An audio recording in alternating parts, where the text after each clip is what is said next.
तेजस भाऊ यांचा वाढदिवस आहे. वाढदिवसानिमित्ताने आज त्यांची पूर्ण फॅमिली सुद्धा रक्त दिलेलं आहे. त्यांचा खरोखर धन्यवाद आहे. रक्त हा कुठल्या फॅक्टरीत बनत नसतं, कुठल्या कंपनीत बनत नसतं. तुम्ही आम्ही दिल्यानंतर एखाद्या मरीजाला कामी येत असतो. तो मी सुद्धा माझ्या वाढदिवसानिमित्ताने प्रत्येक वर्षी ठेवत असतो. 8 वर्षी मी झालं रक्त ठेवलं. आज माझी इथं 22वी वेळ रक्त द्यायची वेळ आहे. खरोखर धन्य देईन तुम्हाला मी. एक तुम्ही लोकहिताचं काम केलेलं आहे, तुम्हाला सल्यूट आहे.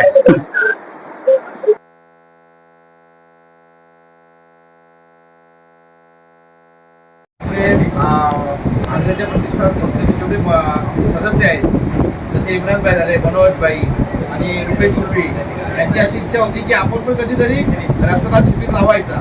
तर त्यावेळी हा माझ्या वाढदिवसाला साधून त्यावेळी हा आज नियोजन केलं.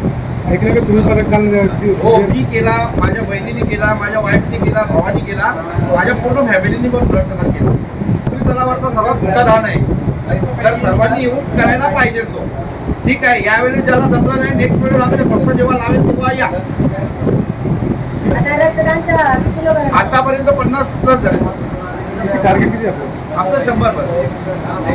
वाढदिवसानिमित्त आज 22 एप्रिल 2026 रोजी रक्तदान शिबिर आयोजित करण्यात आलं होतं आणि त्यामध्ये सर्वप्रथम तेजस पाटील सरांच्या घरामधूनच सुरुवात झाली रक्तदान करण्यासाठी आणि आतापर्यंत 35-36 जणांनी रक्तदान केलं आहे आणि साहेबांचं काम खूप छान आहे. ऑल ओव्हर भिवंडी ग्रामीण सिटी साहेबांचं काम चालू आहे. शिलाई class, mehndi class, parlour class असे क्लासेस पण फ्री मध्ये घेतले जातात.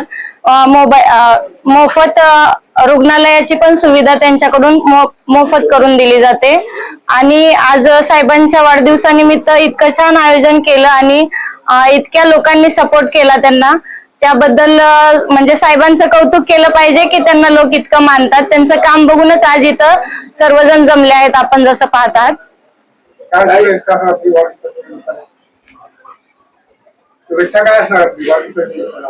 साहेबांचं काम याच्या पुढे पण याच्यापेक्षा जास्त म्हणजे प्रगती हो त्यांचे नाही.